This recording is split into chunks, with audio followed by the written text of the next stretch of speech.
just 2 days away from the EFL Cup final at Wembley.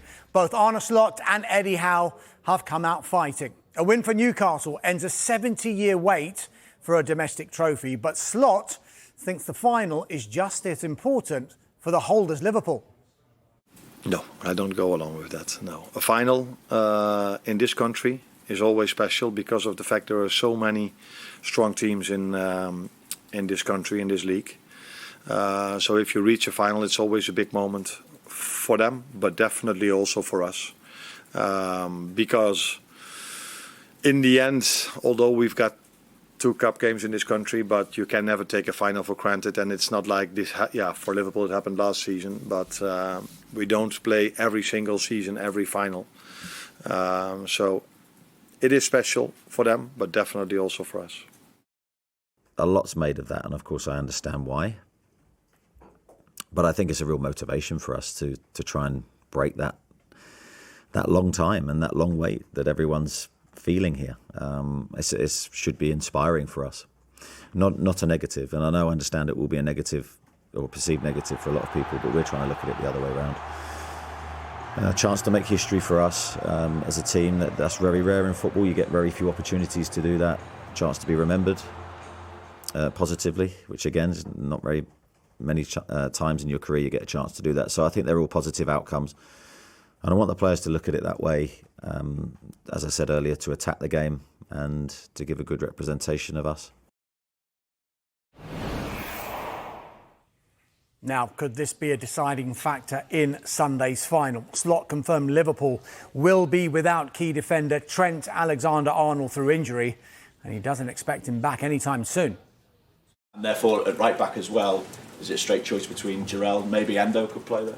Yeah, I think maybe even Curtis can play there, but and you can also play with a left-footed defender on the right side, which is what Newcastle are doing at the moment, but then on the opposite. So Trent is indeed not available. He will not be there at the final, but he's still to be assessed for how long it's going to take, but we do expect him back in the end of the season. And yes, Trent is a very important player for us, and yes, Anthony Gordon is a very important player for them. But the good thing for both managers is that there are still a lot of quality players available for both managers. Now, as we mentioned, 70 years of hurt for Newcastle stretch back to their last domestic win in 1955. That was the FA Cup. Since then, it's 5 cup finals and 5 defeats, including this very game 2 years ago. Only Chelsea have lost more consecutive cup finals. I don't wish that it was that way, but it means a lot that we have the chance to change that. As I said, I think we have to just be focused about the game and not let the fact that the club hasn't won anything in a long time get to us too much. I understand the excitement around the city and around the whole club. But personally, I just feel focused and quite relaxed for the game and obviously excited, but focused on the job. Now, 2 years ago, Bruno Guimaraes was in tears after Newcastle lost to Manchester United. He hopes he might have happier tears this time around. Yeah, I want a tear of happiness this time. Everyone knows how emotional I am. I always try to give everything that I have in the pitch to play as a fan because I know what it means for them. So I still remember this moment. Like I said, this time I wanna cry of happiness and hopeful everything gonna be good for us on the day. Well, both clubs also face issues around the future of their best players. For Liverpool, captain Virgil van Dijk is out of contract in the summer, and he said this week he isn't thinking about his future, while Newcastle forward Alexander Isak has also been linked with a move away.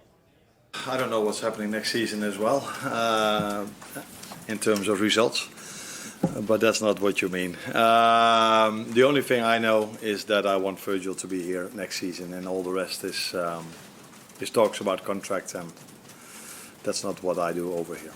Is it impacting planning at all for next season? Oh, interesting way of asking things. No, it doesn't. Not for me. No. I've said many times I don't really look too much or think too much about my future. But yeah, I've said I'm happy here, and we are contenders for titles, which is what you wanna win as a football player. We've been in a final, and now we're in another one. I've said many times, like during a season, I just focus on the job, and now it's probably the worst time to even think about anything else. So all of our focus is just on Sunday, and yeah, doing good and hopefully bringing the trophy back to Newcastle. And you'll be able to hear more from Bruno Guimaraes and Eddie Howe on Super Sunday Matchday this weekend. The team are live from Wembley. That's from 10 o'clock right here on Sky Sports News. And coverage of the match itself is on Sky Sports Football from 3:30. Now, there's more good news for Newcastle this morning, with Dan Burn included in Thomas Tuchel's first England squad. It's the first time Burn has been called up for his country. I have to say there's no one more deserving, in my opinion. Starting to work with Dan when we did, and came in obviously during our relegation battle, just such an inspiring guy, but also a very talented player. And I think it's a great story, really. One of the great football stories, one of the great comebacks. Someone who had to do it the real hard way, coming through the leagues. Dedicated, professional, a leader, a real man, an inspirational figure. So the story, the narrative around this one is the defending champions looking for their first trophy under their new manager against a side who are looking to end 70 years of hurt. Someone reminded me this week that Alan Shearer, who you picked out as your favourite Premier League celebration, not won a trophy with Newcastle. That shows you how far back it's gone. They're looking to make history. I mean, what are you thinking about this one, Glenn? Well, 70 years weighs heavy. Yeah. But they got the final, was it a couple of years ago? So I feel as though they've got that whole experience out, and that they'll go into this game a different creature kind of thing. What am I thinking? I think Liverpool are missing people. Newcastle are as well. It's a really, really difficult one to call, this one. I think that Liverpool will just have too much. I think the big players will turn up when they need to. Your Van Dijks, your Salahs, McAllister. I think that they will ultimately turn up. Gordon missing for Newcastle is really key and really unfortunate. And not too long ago in the Premier League, Liverpool put Newcastle to bed at a canter. Isak wasn't playing that day, so that is the one caveat to that result. It's going to be an interesting final. It will. I mean, Gordon will be absolutely devastated. That moment of frustration, petulance, call it what you want, but it now has robbed him of the opportunity to play in a match that he would have dreamed of when he was at Everton and when he joined Newcastle. Especially with the context behind it being Liverpool. Indeed. And I think as far as the form is concerned, you're right. On form, Liverpool should win this because they won at a canter. But this is at Wembley. This is a big occasion. It's a silverware opportunity.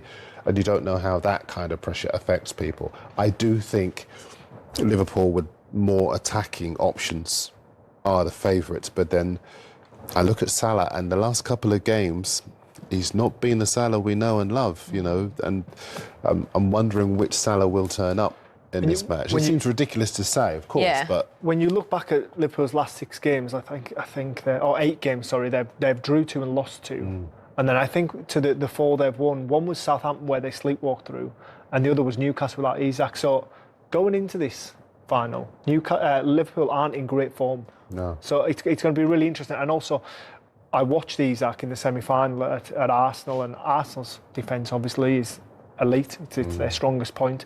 And Isak ran Gabriel and Saliba ragged. And I feel as though he possibly could do the same to Van Dijk. Liverpool give you a chance in defence. I know that because going forward they are so good, people don't really look at that. But Liverpool hand chances to the opposition, and Isak could easily give Liverpool a problem. And also on top of that, I know the last couple of games, Salah's been sensational. Listen, all season, we know that he has terrific composure. He picks up fantastic positions, and he can give Newcastle a real problem. But I look particularly at the PSG game. It was billed as Salah against Dembele. Well, we saw a lot of Dembele. We didn't see that much of Salah. And so I'm just wondering, listen, it might well be that he says, I need to make a statement in this match, and we see a superb performance, but we know we're going to get this from Isak. It's the reason why so many big clubs want him. He's having the season of his life. Yeah. And we know Wembley's big. There's plenty of turf to run in behind too. Unfortunately, we won't have Gordon alongside him, which helps. They're a real good partnership and they have a good understanding. But again, he will stretch that play to let Bruno Guimaraes get on the ball and try and dictate play. So I really feel it's a final that could go either way. And also no Trent on the right side of the of defence, which means Conor Bradley is up against a guy. You know, Conor Bradley's still learning the game. He's a good player, but still learning the game. He's up against Isak, who is just fire right now. And how does he deal with that? You know, the positions that Isak tends to take up, that will give him a real problem. And if Conor Bradley doesn't play, because I know there is some doubt about whether even he will play, then what do they do then? Yeah, a Quansah maybe. Quansah might come in, but again, like, he's not an out-and-out right-back, is he? So, yeah, that will be an area where, surprisingly, Gordon would have been perfect for, wouldn't he? They've both got suspensions and injuries on that right and left-hand side. So, it's finally balanced, I would say, this final. Yeah, you made a very interesting point, which I want to pick up on, is the form that Liverpool are in. Because they have made such a big gap at the top of the Premier League, it's easy to say, they're on form, and Liverpool fans may not agree. They may see that against PSG, for example. I know you say they sleepwalked their way through the Southampton game, but I had a lot riding on that game because I brought my father all the way from Cape Town for his first time to go to Anfield, and when it was 1-0 at half-time, I nearly left. I was devastated.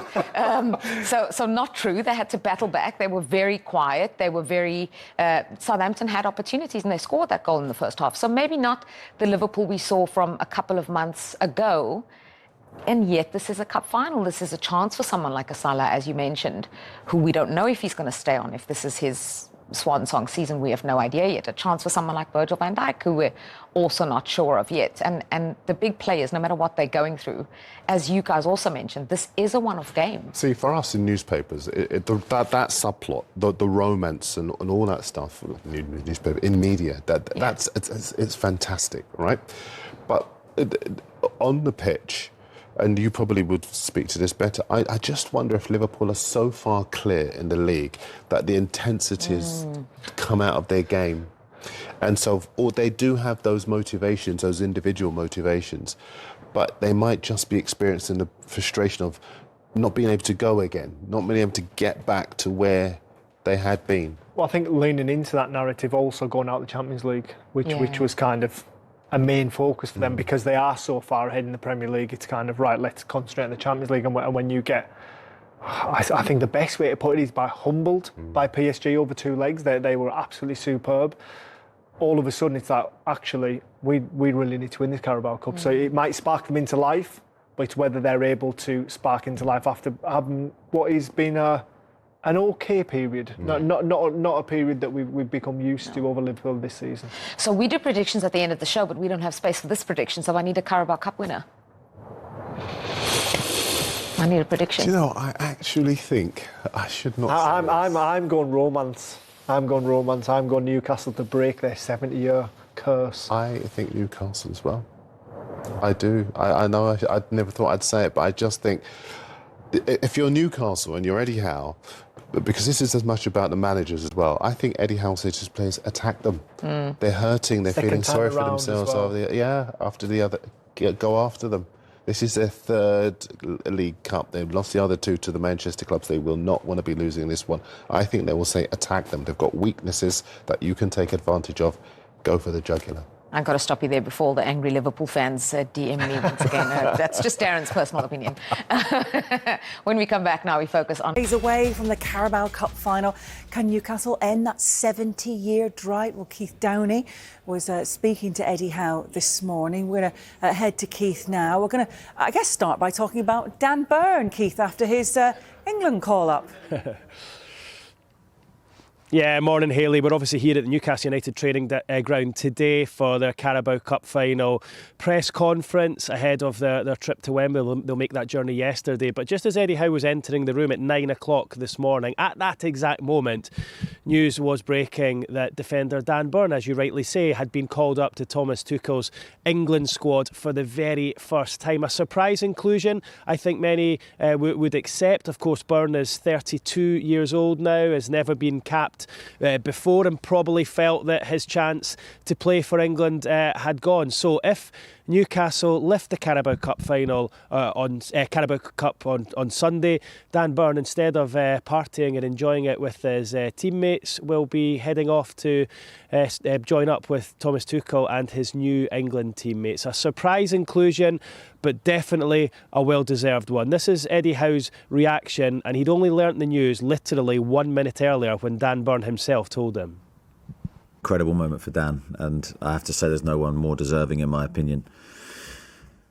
Starting to work with Dan when we did and came in obviously during our relegation battle, just such an inspiring guy, but also a very talented player, and I think it's a great story really, one of the great football stories, one of the great comebacks, someone who had to do it the real hard way, coming through the leagues, dedicated, professional, a leader, a real man, an inspirational figure. It is remarkable how much of that is due to his character and personality and determination to just keep going. Yeah, I'd probably say 99% of it, because he is the model pro really. He's so committed to what he does, and I think he's had to be. I mean, he's been given great strengths, his size and his height.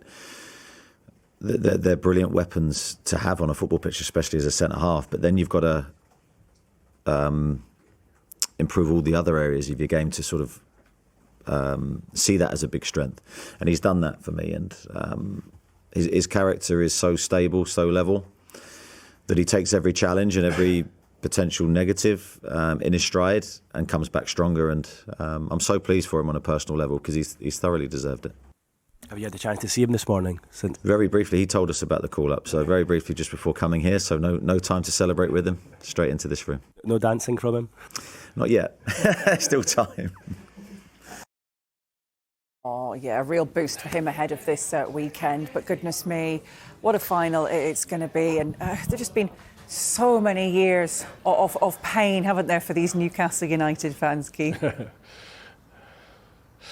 Yeah, 70, not 17, 70, Hayley, since Newcastle last lifted domestic silverware. Of course, they have lifted a European trophy since then, but that was, 56, 57 years ago. So, look, there's a generation of Newcastle fans who haven't seen them lift a trophy, and as you know, they've been to Wembley a number of times, and they always seem to leave in tears. They leave disappointed, and their team probably, as many would admit over the years, failed to turn up. And there's this story that's gone around these parts. It's gone around Newcastle for a long time now, that Newcastle are cursed, and that goes back to a training ground incident back in 1955 when a group of travellers turned up here, well, not here, but the former Newcastle training ground, just a couple of miles away, and when they were ejected forcibly from the training ground, they put a curse, they said, over the club, and they said, you will never win a trophy after this. That is a myth, a story that's surrounded the club for a long time ever since then. Is it true? We don't know. But Eddie Howe was asked about that curse this morning. He didn't want to use the word, but this was his reaction. It's a difficult one, because I think a lot's made of that, and of course I understand why. But I think it's a real motivation for us to try and break that long time and that long wait that everyone's feeling here. It should be inspiring for us, not a negative. And I understand it will be a negative or perceived negative for a lot of people, but we're trying to look at it the other way around. A chance to make history for us as a team. That's very rare in football. You get very few opportunities to do that. Chance to be remembered positively, which again is not very many times in your career you get a chance to do that. So I think they're all positive outcomes, and I want the players to look at it that way, as I said earlier, to attack the game and to give a good representation of us.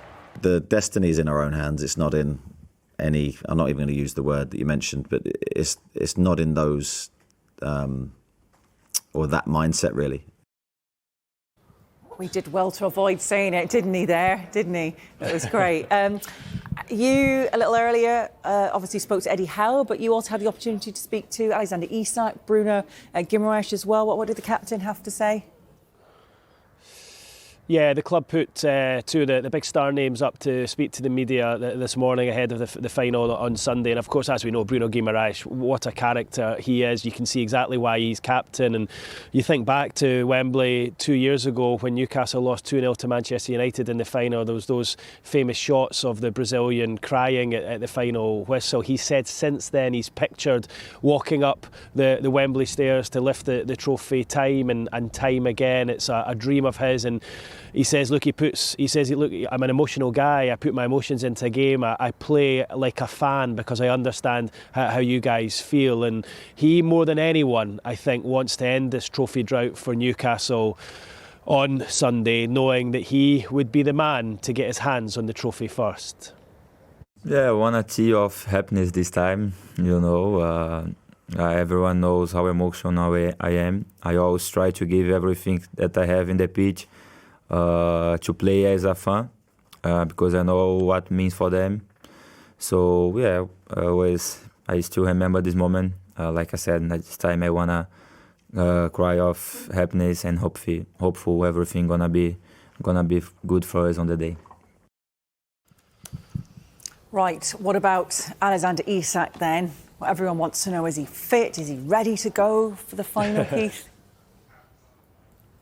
Yeah, well, I think all the Newcastle fans want to know, is he staying here? There's been so much speculation about his future, and he intimated today that there will be talks at the end of the season, but he just wants to park that for now, doesn't want to go there, wants to concentrate on Sunday and try and get the trophy back. He hasn't quite been 100% fit the last couple of weeks, but he says playing against Liverpool gives him the best chance of scoring, and this is why. I really enjoy the games against Liverpool because I think they're not too different to ourselves. It's like a high-pressing team and direct team, which can lead to many counter opportunities, and that's the game I like. I think I've had pretty good success before, and yeah, I feel good and enjoy playing against them. Yeah, so great to hear from Eddie Howe, Bruno Guimaraes and Alexander Isak this morning as they gear up for their trip to Wembley. They're just training over in the pitches over to my right-hand side right now. We'll have one more session tomorrow morning before they travel down to Wembley tomorrow afternoon and try and end that 70-year hoodoo. Just finally, Eddie Howe says he's got a fully fit squad to pick from. Obviously, that doesn't include the suspended Anthony Gordon and the injured Lewis Hall and Sven Botman, but the rest of the players, he said, are ready to go as Newcastle and Eddie Howe try to finally create some history here on Tyneside. Keith, thank you very much indeed.